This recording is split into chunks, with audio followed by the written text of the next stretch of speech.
Europe Soir, le 18-20, Thierry Dagiral. 18h18, l'interview d'Europe Soir à présent avec nous ce soir. Tony Estanguet, bonsoir. Bonsoir. Triple champion olympique de canoë en 2000, 2004, 2012, président bien sûr de Paris 2024. Vous êtes à Tokyo actuellement, cérémonie d'ouverture bien sûr demain. Quel est votre sentiment en ce moment? Est-ce qu'il y a de l'excitation du retour des épreuves olympiques ou alors il y a une crainte que la fête soit gâchée par le Covid bien sûr? Vous savez, moi j'ai découvert les Jeux à Barcelone en 92. À ce moment-là, j'étais juste un petit spectateur. J'allais voir avec ma famille les Jeux de l'autre côté de la frontière des Pyrénées. Et depuis Barcelone, j'ai suivi tous les Jeux. Et à chaque fois, il y a quand même cette magie qui opère. Et c'est vrai qu'on arrive ici à Tokyo avec ce sentiment particulier en sortie de crise, en tous les cas depuis cette crise sanitaire, que on a hâte de retrouver ces émotions des Jeux Olympiques et Paralympiques. Ça nous a tellement manqué. Donc il y a beaucoup d'excitation et d'enthousiasme. Moi je suis arrivé il y a quelques jours, j'ai croisé quelques athlètes et on a vraiment l'impression que ça va nous faire du bien de voir de nouveau ces performances incroyables dans tous ces sports olympiques. Tony Estanguet, les bulles sanitaires des 11 000 athlètes sont très, très strictes. C'est pesant, même pour certains. Qu'est-ce qu'ils vous disent? Est-ce que vous craignez un effet négatif sur les performances sportives? En tous les cas, ce qui est sûr, c'est que les conditions dans lesquelles les athlètes ont dû se préparer ont été quand même particulièrement difficiles. J'allais dire même depuis l'année dernière, pour beaucoup d'athlètes qui n'ont pas pu s'entraîner pendant plusieurs mois. Ensuite, ça a été une galère pour pouvoir se qualifier parce que les compétitions n'étaient pas organisées puis reportées et les modes de sélection souvent un peu décidés sur le tard parce qu'il n'y avait pas d'autres solutions. Donc on arrive ici finalement qualifié dans des conditions de préparation mentale entre guillemets vraiment difficiles. Ouais. On est obligé d'avoir ce protocole sanitaire très lourd avec des tests tous les jours, avec des déplacements très très limités. Voilà, les athlètes, malgré tout, moi j'ai pu aller visiter le village des athlètes il y a 2 jours et ce que j'ai trouvé formidable, c'est que s'il y a bien un endroit dans le monde aujourd'hui où il y a de l'optimisme, où les gens voient le bon côté des choses, où ils ont envie d'en découdre, envie de participer à ces Jeux, c'est au sein du village des athlètes. Et moi, j'ai été bluffé par leur envie. Je m'attendais un peu au moral un peu en baisse, difficile. Ben non, j'ai trouvé des athlètes hyper motivés, déterminés. Pour beaucoup d'entre eux, c'est leur premier jeu. Et ils se sont tellement battus depuis des années pour en arriver là que je peux vous dire que maintenant qu'ils sont là, ils vont tout faire pour que ces jeux réussissent. Toute performance, il faut bien l'expliquer, toute performance peut s'envoler sur un test PCR positif. Ça veut dire qu'il faut essayer de faire abstraction finalement? Ça veut dire qu'il faut faire très attention. Déjà, il faut vraiment respecter toutes les règles, prendre beaucoup de précautions parce que c'est vrai que cette pandémie, personne ne maîtrise complètement ce virus et même si encore une fois, moi je suis impressionné par tout ce qui a été mis en place par Tokyo 2020 pour limiter les risques. Le risque, il existe toujours. Donc pour les athlètes, il faut faire très attention et de l'autre côté, il faut rester concentré sur son épreuve, sur sa course, faire comme si tout allait bien se passer et réussir à faire la différence malgré les contraintes et les difficultés. Tony Estanguet, vous avez un mandat au Comité international olympique. Il se termine à la fin de cette édition à Tokyo. Comment est-ce qu'au CIO, on vit ces JO de l'intérieur avec une épée de Damoclès telle que le Covid ? Au CIO, écoutez, on trouve que ces Jeux, c'est quand même un sacré message d'espoir. On le disait à l'instant, d'abord pour les athlètes qui vont participer, enfin, qui attendent ce moment depuis très très longtemps, plus d'1 an, ils sont dans cette difficulté-là.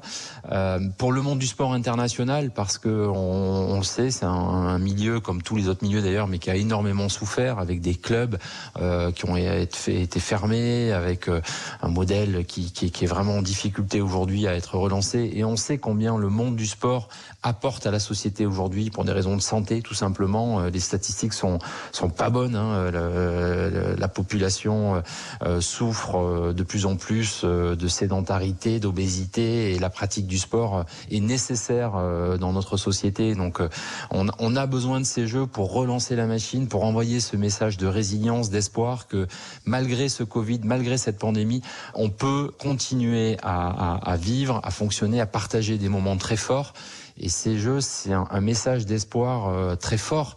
Et au CIO, tout a été mis en place pour que ces Jeux puissent se maintenir, avec des conditions extrêmement difficiles et contraintes, parce que voilà, encore une fois, il faut pas prendre de risques pour les athlètes et pour la population japonaise, mais c'est quand même un très beau message d'espoir, et on a hâte que cette cérémonie d'ouverture puisse se lancer dès demain. Alors, côté performance, la France a battu son record en 2016. Les tricolores avaient récolté 42 médailles à l'époque, se hissant à la 7e position au classement des nations. Vous êtes confiant pour la délégation française cette année ? Ah mais oui, moi je suis leur premier supporter. Écoutez, j'ai tellement envie que ces athlètes français se régalent, réussissent, gagnent des médailles.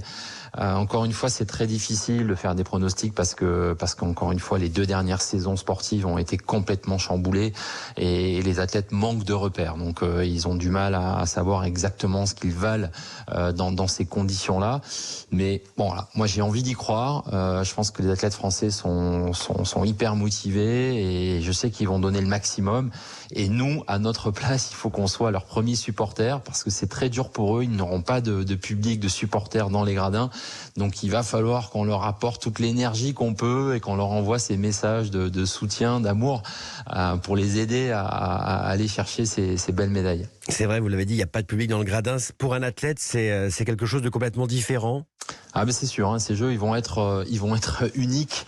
Bon, au-delà du message d'espoir incroyable que ça peut envoyer à l'humanité, hein, d'avoir ces 200 et quelques pays qui se retrouvent pour participer à une compétition aujourd'hui dans ce contexte, c'est un très beau message. Mais c'est vrai que encore une fois, il faut accepter que ces Jeux seront différents et pour les athlètes, pour en avoir discuté avec certains, choisir entre l'annulation ou des Jeux sans public, ils préfèrent malgré tout les Jeux sans public. Donc c'est certes peut-être un peu moins bien, mais ça reste quand même une formidable occasion pour eux de démontrer leur qualité et leur capacité à tout donner pour continuer à faire rêver la population, parce que pour beaucoup de gens, ça va être à la télévision qu'on va suivre ces épreuves-là ou à la radio et qu'on va suivre ces athlètes. Et le 8 août, Tony Estanguet, lors de la cérémonie de clôture, un passage de témoin entre Tokyo et Paris aura lieu avec